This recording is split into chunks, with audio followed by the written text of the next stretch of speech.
हर हर महादेव दोस्तों, आज हम भगवान शिव के छठे ज्योतिर्लिंग भीमाशंकर ज्योतिर्लिंग की स्थापना, उनके आध्यात्मिक महत्व और उनके चमत्कार क्या हैं उनके बारे में चर्चा करते हैं। भीमाशंकर भगवान शिव के 12 ज्योतिर्लिंगों में से छठे ज्योतिर्लिंग के रूप में माने जाते हैं। वह महाराष्ट्र के पुणे जिले में सह्याद्री पर्वत पर स्थित हैं। यहाँ से कहते हैं कि भीमा नदी का उद्गम भी हुआ था।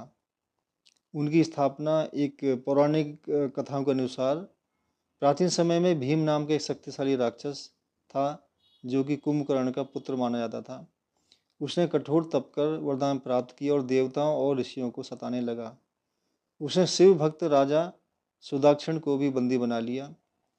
राजा ने कारागार में ही शिव की आराधना शुरू कर दी। भक्त की पुकार सुनकर भगवान शिव प्रकट हुए और राक्षस भीमा का वध किया। उसी स्थान पर भगवान शिव ने ज्योतिर्लिंग के रूप में प्रकट होकर भक्तों के कल्याण का आशीर्वाद दिया। इसी कारण इनका नाम भीमाशंकर पड़ा। भगवान भीमाशंकर का अद्वितीय महत्व क्या है समझते हैं। वह ज्योतिर्लिंगों में विशेष स्थान रखते हैं, यानी कि 12 ज्योतिर्लिंगों में से एक होने के कारण अत्यंत पवित्र माने जाते हैं।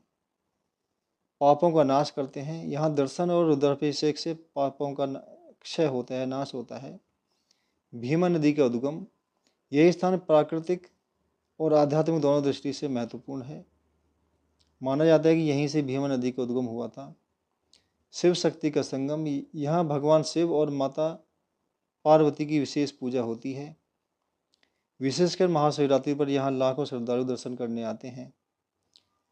उनकी प्रसिद्ध चमत्कार यानी कि मान्यताएं क्या हैं। ये चमत्कार धार्मिक मान्यताओं और लोक विश्वासों पर आधारित हैं। भक्त की सच्ची प्रार्थना शीघ्र स्वीकार होती है।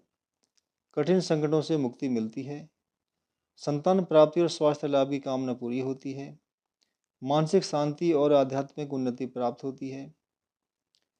इस मंदिर की विशेषताएं क्या हैं समझते हैं। मंदिर नगर शैली की वास्तुकला में बना है। प्राचीन संरचना और प्राकृतिक सौंदर्य से घिरा हुआ है। यह स्थान वन्य जीव अभयारण्य क्षेत्र में भी आता है। तो ये भगवान शिव के छठे ज्योतिर्लिंग भीमाशंकर की के बारे में एक कथा थी छोटी सी। आपको कैसी लगी? अगर अच्छी लगी है तो हर हर महादेव लिखकर कमेंट में बताएं। आपका बहुत बहुत धन्यवाद। हर हर महादेव। भारत माता की जय।